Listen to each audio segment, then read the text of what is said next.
এখনো নিচে বা ফসলের পর্যন্ত অংশ বেঁচে থাকে। পাতা পরা মরিচেরও পাতার মরিচেরকে সব সার ছিটানো, তবে সরকারকৃত বেশ ফসল এভাবে গম চাষ করলে তার সময়তে বীজ বোনার সময় থাকে।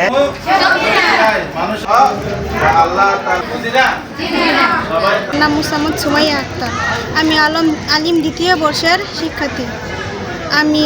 আমাদের মাদ্রাসা সাধারণত টিংয়ের।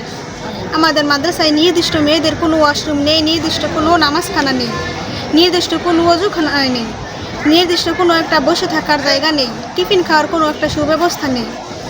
আর আমাদের একই ক্লাসে আমাদের 3-4টা করে ঘন্টা হয়, যার কারণে পাশের ক্লাসের ঘন্টার কারণে আমরা নির্দিষ্ট পড়া বুঝতে পারি না, আমাদের পড়া বুঝতে অসুবিধা হয়। তাই আমাদের নির্দিষ্ট করে ক্লাসরুমের প্রয়োজন এবং নির্দিষ্ট ওয়াশরুম, নির্দিষ্ট নামাজখানা, নির্দিষ্ট মেয়েদের একটা সুব্যবস্থা থাকা প্রয়োজন।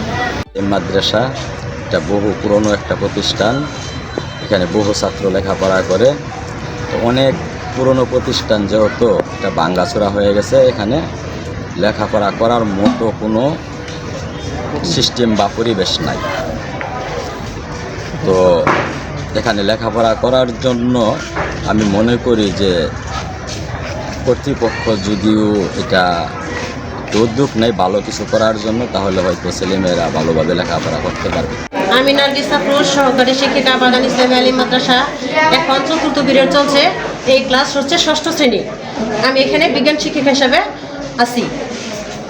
এই রুমের সর্বশ্রেষ্ঠ সমস্যা হচ্ছে উপরে সিলিং নাই, রোদ্রে তাপে এখানে শিক্ষার্থীরা ক্লাস করতে পারে না। বৃষ্টির পানি যখন পড়ে তখন সারা রুম ছড়াইয়ে পড়ে পানিতে, মেয়েরা বসতে পারে না, মেয়েদের বোরকা প্রায় সময় নিচেটুকু ভিজা থাকে। তো মেয়েদের বিশেষ করে একটা কমন রুমের প্রয়োজন, আলাদা ওয়াশরুমের প্রয়োজন, ওযুখানার প্রয়োজন। এই বিশেষ করে বিভিন্ন সমস্যায় জর্জরিত। প্রায় 70 বছরের একটি পুরানো ধর্মীয় শিক্ষা প্রতিষ্ঠান। এই শিক্ষা প্রতিষ্ঠান থেকে অনেক মেধাবী শিক্ষার্থী লেখাপড়া করে বর্তমানে দেশের বিভিন্ন গুরুত্বপূর্ণ স্থানে অবস্থান করতেছে। এই প্রতিষ্ঠানের বর্তমানে অনেক ছাত্রছাত্রী আছে। এই ছাত্রছাত্রীদের আবাসন সংকট, এই সংকটের জন্য পাঠদানের সমস্যা হচ্ছে এবং ছাত্রছাত্রীদের জন্য বর্তমান যে আধুনিক যুগের ছাত্রছাত্রীদের জন্য স্যানিটেশন ব্যবস্থা, এই স্যানিটেশন ব্যবস্থা সংকট রয়ে আছে। তাদের জন্য সরকারের কাছে বহুতল ভবন সহ বিভিন্ন সমস্যা সমাধানের জন্য সরকারের কাছে জোর আবেদন।